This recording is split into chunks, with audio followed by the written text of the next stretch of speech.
Is civility the answer to all of our problems? Well, obviously not.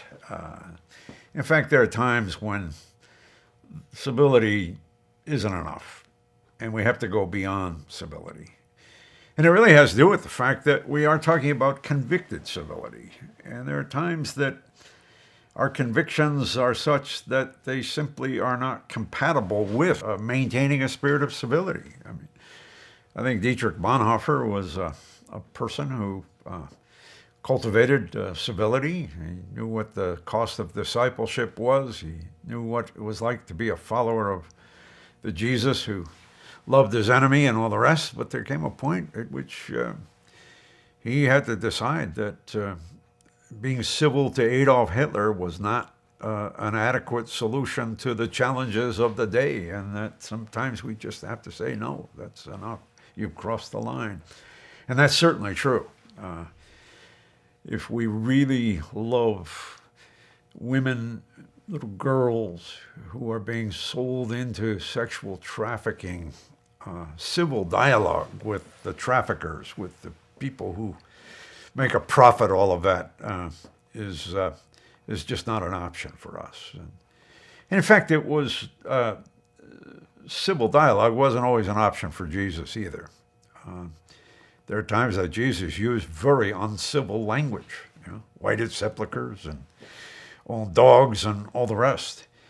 But the important thing to recognize in the case of Jesus was that his harshest language was directed to leaders, especially leaders in the religious community, who were oppressing, abusing, not serving the real needs of the people whom they were called by God to lead. And it'd be an understatement to say that's what went wrong with Hitler too. I mean, not only was he not serving adequately, but he was directly opposing the will of God. And so it's important for us to nurture the convictions. And frankly, I talk a lot about civility, but I also think that those of us who care about civility need to be also talking about those convictions that are necessary, because there are times when just being civil toward other people is not the answer.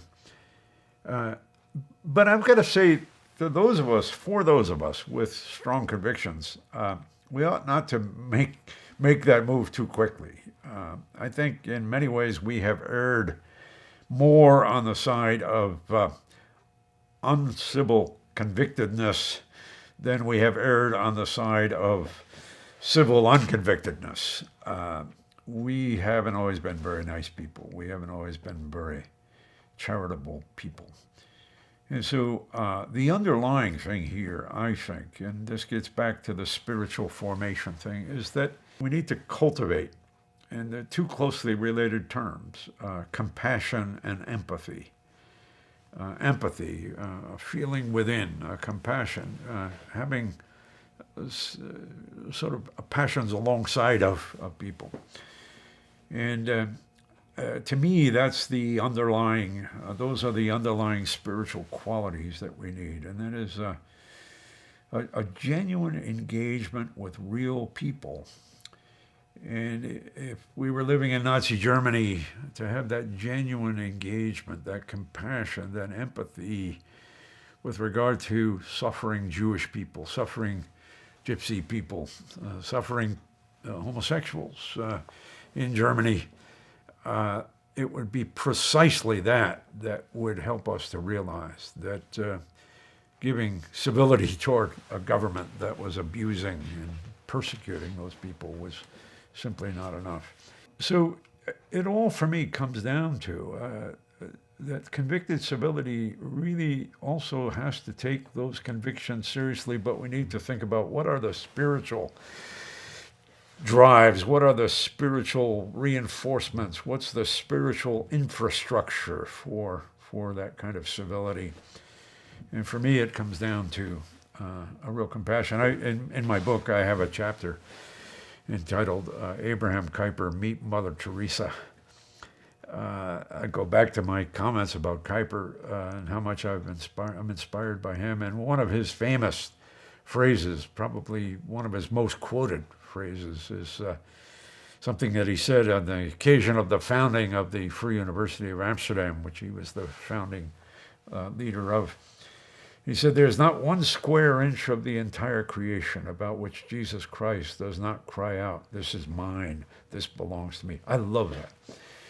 That Jesus Christ is the Lord, the ruler over every square inch of creation, and that means that we need to care about everything in the creation that God cares about and takes delight in and grieves over when it becomes broken and distorted. That's a wonderful thing. But there's a kind of triumphalism that can often go along with that.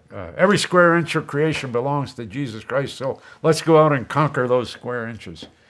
And this is why I think Abraham Kuyper needs a good dose of Mother Teresa, because Mother Teresa believed that every square inch of Calcutta belonged to Jesus Christ. And that meant that in those gutters, in those places where lepers lay dying, where suffering, the poorest of the poor were there. Jesus is there as well, and that we need to join him alongside of the suffering people. And so sometimes acknowledging that every square inch of creation belongs to Jesus Christ means that we need to go out and suffer alongside of people. We need to hear their hopes and fears. We need to try to find out what's going on in their lives. And that too is a very important part of convicted civility.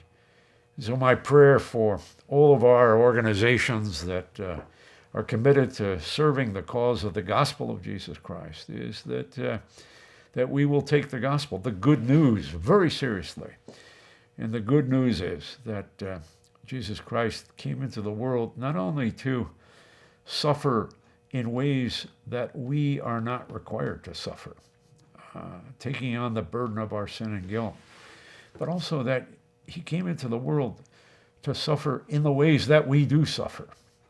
Sojourner Truth, one of my favorite theologians, put it so well in that speech to a largely white feminist convention in New York State when she said, I was a slave. I bore children, many of whom were taken off into slavery. And nobody heard my cries, but Jesus heard my cries. And she knew that wonderful teaching of the African American community, that nobody knows the trouble we've seen, but Jesus knows. And he walked this lonesome valley. And that our task in cultivating convicted civility is simply to be more like Jesus. My prayer is that being more like Jesus will be fundamental to our quest for convicted civility. God bless you all.